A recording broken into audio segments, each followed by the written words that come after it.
রবীন্দ্রনাথ যদি না থাকতেন তাহলে ইন্টারভিউ রুমে কেউ আমার পিঠে হাত দিয়ে দাঁড়াতো না। গোধূলি আলোয় দেখতে পেতাম না কৃষ্ণকলি আর তার মাকে। পারসদ্বীপের মেওয়ার শিখতে চাইতেন না, চিত্ত যেথা ভয় শূন্য। গ্রেনেডের বিস্ফোরণে দগ্ধ হয়েও ফিনিক্স পাখির মতো বেঁচে থাকতো না গীতবিতান নামের সেই অলৌকিক আশ্রয়। Hi everyone, welcome back to your own channel Anjana আঞ্জনিয়া।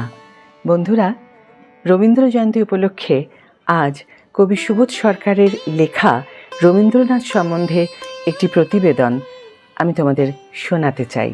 যদি প্রতিবেদনটি তোমাদের ভালো লেগে থাকে তাহলে অবশ্যই লাইক, কমেন্ট, শেয়ার করে আমাকে ইন্সপায়ার করো এরকম ধরনের নতুন নতুন ভিডিও আনতে তোমাদের জন্য। আর যারা সাবস্ক্রাইব করোনি এখন আমার চ্যানেল, অবশ্যই সাবস্ক্রাইব করে আমার পাশে থেকো। আর যারা অলরেডি সাবস্ক্রাইব করে ফেলেছো তাদের অসংখ্য ধন্যবাদ ও অনেক ভালোবাসা। শুরু করছি আজকের এই প্রতিবেদন। 2015 সালে দিল্লিতে কবি সুবোধ সরকারের অভিজ্ঞতা তাঁর নিজস্ব বয়ানে। 3 জন আমেরিকান সাহেব, 5 জন ভারতীয় অধ্যাপক আর ওয়াশিংটনের একজন রাগী মেম সাহেব 9 জন মিলে আমার ইন্টারভিউ নিতে শুরু করলেন। এর নাম ফুলব্রাইট। কেন হতে চেয়েছি এখন সামলাও। এখন উঠে পড়াও যায় না। রাগী মেম সাহেব আমার কাগজপত্র পরীক্ষা করছেন। বাকি 8 জন আমার স্নায়ুর ওপর বোমা ফেলতে শুরু করলেন। কিন্তু আমি মনে মনে বললাম, যতই বোমা ফেলো এই ঘর ছেড়ে যাচ্ছি না। কি করবে করো। মেম সাহেব কাগজ থেকে মাথা তুলে প্রশ্ন করলেন, so you are a product of Krishnanagar. আমার ইগোতে গিয়ে ঢিল পড়ল। প্রোডাক্ট? কৃষ্ণনগর কি একটা ম্যানুফ্যাকচারিং কোম্পানি? আমি বললাম, Krishnanagar is a beautiful town like George town in America, এবং শিক্ষায় ও রুচিতে অক্সফোর্ডের চেয়ে কোনো অংশে কম নয়। কৃষ্ণনগরের মায়ের নাম Nabadwip. Madam, I was born and brought up in Krishnanagar. এরপর আমার দিকে একের পর এক তীর ছুটে আসতে শুরু করলো। আমি মাথা ঠান্ডা করে প্রবেশ করলাম রবীন্দ্রনাথে। আমার বিষয় হাইফেনেটেড আইডেন্টিটিস, তার মানে আমেরিকার ভারতীয় লেখক। এশিয়া আমেরিকার মাঝখানে যে একটা হাইফেন আছে সেটা কি এবং কেন সেটা খুঁজে বার করা। ভিসা একটা মারাত্মক হাইফেন। আমি ঠাট্টার ছলে বললাম, আগে আপনাদের যে ভিসা আইন ছিল সে তো ভয়ঙ্কর। আপনারা বলেছিলেন কোনো এশিয়ানকে ঢুকতে দেবেন না। তাহলে তো জিসাস ক্রাইস্ট এবং রবীন্দ্রনাথ এই দুজনকে ভিসা দেওয়া উচিত হয়নি। আর আজ আমেরিকার দিকে তাকান। আমি যতবার আমেরিকা গিয়েছি ততবার লক্ষ্য করেছি আমেরিকার হাত এশিয়া, আমেরিকার পা এশিয়া। হাত মানে মোবাইল, পা মানে গাড়ি। সেদিন ইন্টারভিউতে আমাকে বাঁচিয়ে দিলেন এশিয়ার প্রথম নোবেল প্রাপক।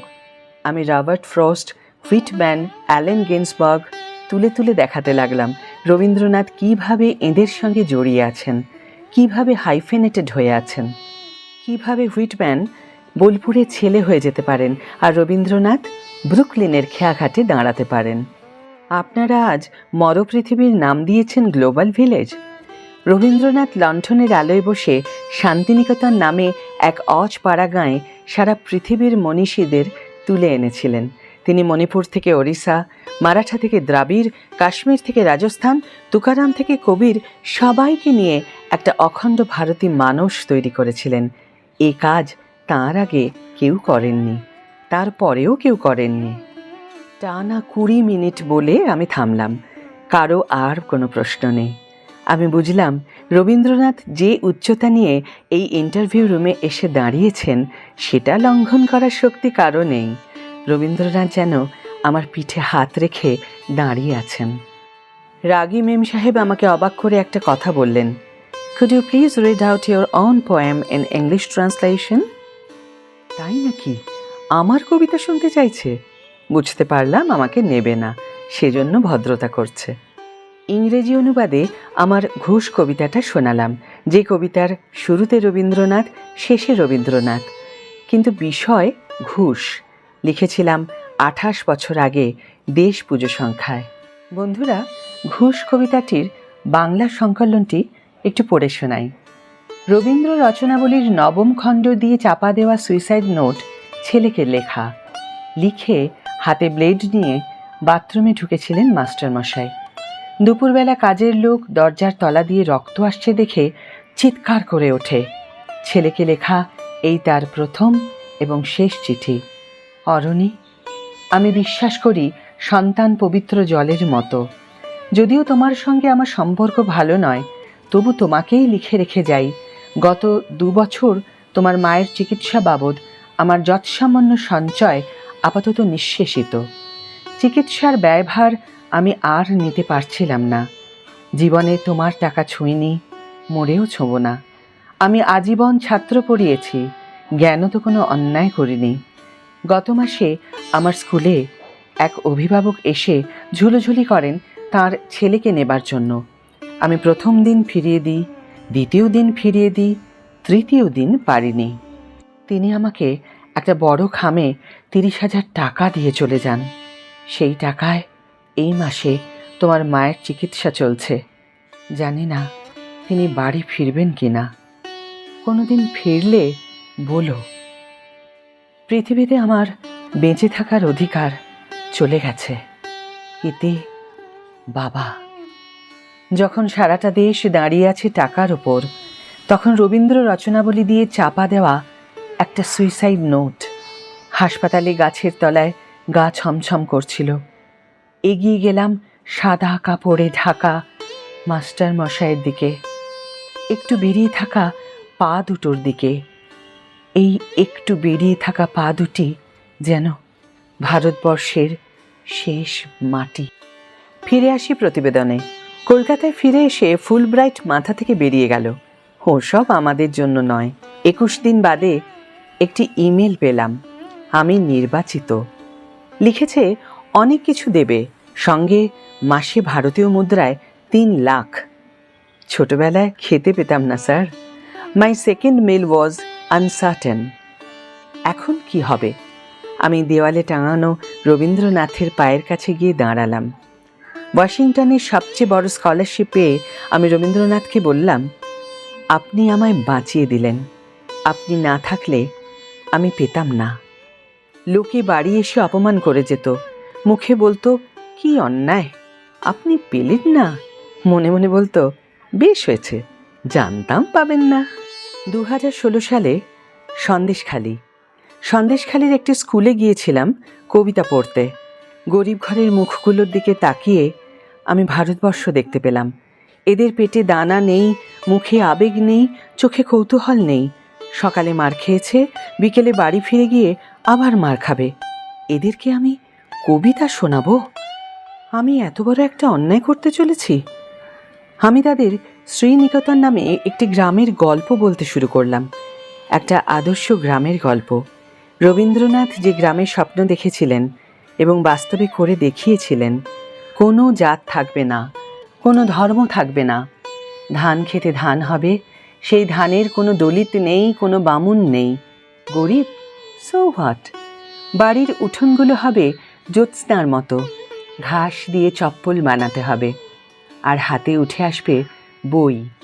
তুমি যাই করো, বৃক্ষরোপণ করো, বসন্ত উৎসব করো, কবিতা শোনাও, গান শোনাও, যদি তুমি তোমার দলে নিতে না পারো গ্রামকে, তাহলে তোমার উদযাপন ব্যর্থ। তোমার গান, তোমার নাটক, তোমার গল্প, তোমার কবিতা সব বৃথা, যদি তুমি ওদেরকে জড়িয়ে নিতে না পারো। এই একটি জায়গা যেখানে প্লেটো, অ্যারিস্টটল থেকে মার্কস, গান্ধী কেউই খুব একটা কিছু করে যেতে পারেননি। উঠোন পরিষ্কার করে নিকিয়ে রাখার পর একজন মানুষ তার আত্মাকে পরিষ্কার করবে একটা গান দিয়ে, একটা কবিতা দিয়ে। কোথায় হয়েছে? ফ্রান্সে হয়েছে, জার্মানিতে হয়েছে, চীনে হয়েছে। যে মানুষটা নোবেল পাওয়ার পর ভেবেছিলেন, যাক, নর্দমা তৈরি করার টাকা পাওয়া গেল, তাকে শুনতে হয়েছে বুর্জোয়া। শব্দটা এখন তেমন আর শোনা যায় না। ক্ষমতা সরে গিয়ে যেমন ক্ষমতা আসে, তেমনি পরিভাষা সরে গিয়ে পরিভাষাই আসে। সেদিন সন্দেশখালির স্কুলে আমি কবিতা পড়ব কি করে, এটাই ছিল আমার সামনে বড় একটা চ্যালেঞ্জ। সন্দেশখালি স্কুলে দাঁড়িয়ে আমার মনে হলো দিল্লির ইন্টারভিউয়ের চেয়েও কঠিন এই ইন্টারভিউয়ের সামনে আমি দাঁড়িয়ে। আমি কি পারবো এদের কবিতা শোনাতে? একটা লাইনও কি পারবে এদের আলো দিতে? কে আমি? কি আমার পরিচয়? আমারই সন্তান সম শুকিয়ে যাওয়া ছাত্রীদের সামনে নিজের কবিতার বই হাতে নিয়ে পড়ব বলে উঠে দাঁড়িয়ে এত অসহায় আর কখনো লাগেনি। আমি ইতস্তত না করে একটি কবিতা বলতে শুরু করলাম। কৃষ্ণ কলি আমি তারেই বলি, কালো তারে বলে গাঁয়ের লোক। একেবারে ম্যাজিকের মতো কাজ দিল, কারণ বাজিগরের নাম রবীন্দ্রনাথ। হঠাৎ দেখতে পেলাম স্কুলের ভিতর এক অন্য ভারতবর্ষ। পেটে ভাত নেই, তাই বলে একটা কবিতা শুনবো না? একজন মাস্টারমশাই এসে চিরকুট দিয়ে গেলেন, সেখানে লেখা রূপমকে একটা চাকরি দিন। চিরকুটটা হাতে নিয়ে আমি কয়েক সেকেন্ড বিহ্বল হয়ে দাঁড়িয়েছিলাম। আমি 50 বছরে 45টি কবিতার বই লিখেছি। এদের একজন অন্তত আমার একটা কবিতা পড়েছে বা শুনেছে? 50 বছর ধরে কত লোকের শাপ অভিশাপ বহন করে রোজ সকালে 4 ঘন্টা টেবিলে বসে কত ঝড় জল পেরিয়ে সন্দেশখালি পৌঁছে এটুকু শান্তি পেলাম। রবীন্দ্রনাথ না থাকলে, কৃষ্ণকলি না থাকলে সেটাও জানতে পারতাম না। অনুষ্ঠান শেষে সন্দেশখালি ঘুরে দেখলাম, অনেকটা ভেতরে গেলাম। শীত আসবো, সন্ধ্যা হয়ে আসছে, মাছের ভেড়ির ওপর গোধূলি নামছে। হঠাৎ দেখি গাছের নিচে একটি মেয়ে দাঁড়িয়ে আছে, সঙ্গে তার রোগা মা। আশ্চর্য, মনে হলো রবীন্দ্রনাথ এখানেও আছেন। যেন কৃষ্ণকলি আর তার মা দাঁড়িয়ে। কৃষ্ণকলির হাতে একটা কাগজ। চাকরির দরখাস্ত নয় তো? কলকাতায় কাউকে পৌঁছে দিতে হবে। আমাকে চমকে দিয়ে ঘোমটা ঢাকা মা বলল, আপনি এখানে একটা সই করে দেবেন গো। আমার এই মেয়ে বিয়ের দরদাম দেখে বাড়ি থেকে পালিয়ে গিয়েছিল। তখন এই কবিতাটা পড়তো আর বলতো, আমি এরকম হব। আমি জেরক্স করা কাগজটা হাতে নিয়ে দেখলাম, কৃষ্ণকলি মাহাতো, MA PhD। কবিতাটা আমি লিখেছিলাম ঝাড়গ্রামের কৃষ্ণকলি মাহাতোকে নিয়ে, যার বাবার একটা হাত বোমায় উড়ে গিয়েছিল, যে কিনা হাটে গিয়ে বাবুই ঘাস বিক্রি করত আর বিশ্ববিদ্যালয়ে পড়ত। MA PhD করার পর সে একদিন জার্মানি থেকে সেমিনারে ডাক পেল। আমি জেরক্স কপিতে গোধূলির আলোয় সই করতে গিয়ে কাঁপছিলাম। মনে হলো এই সইটা করতে আমার সারা সন্ধ্যা লাগবে, সারা জীবন লাগবে। কোনো সই 50 বছরেও করা যায় না। রবীন্দ্রনাথ না থাকলে, কৃষ্ণকলি না থাকলে আমি কৃষ্ণকলি মাহাতোকে নিয়ে কবিতা লিখতে পারতাম না। সন্দেশখালি ছেড়ে আসার সময় ঘাড় ঘুরিয়ে পেছনে তাকালাম, অশ্রুবিন্দুর মতো দেখতে কৃষ্ণকলিকে।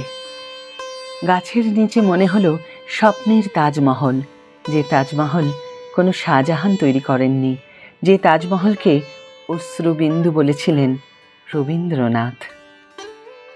বন্ধুরা, বিশ্বকবি সম্বন্ধে কবি সুবোধ সরকারের এই প্রতিবেদনের প্রথম পর্ব আজ এখানেই শেষ করছি। পরবর্তী পর্ব পরবর্তী ভিডিওতে। সুস্থ থেকো, ভালো থেকো এবং সঙ্গে থেকো।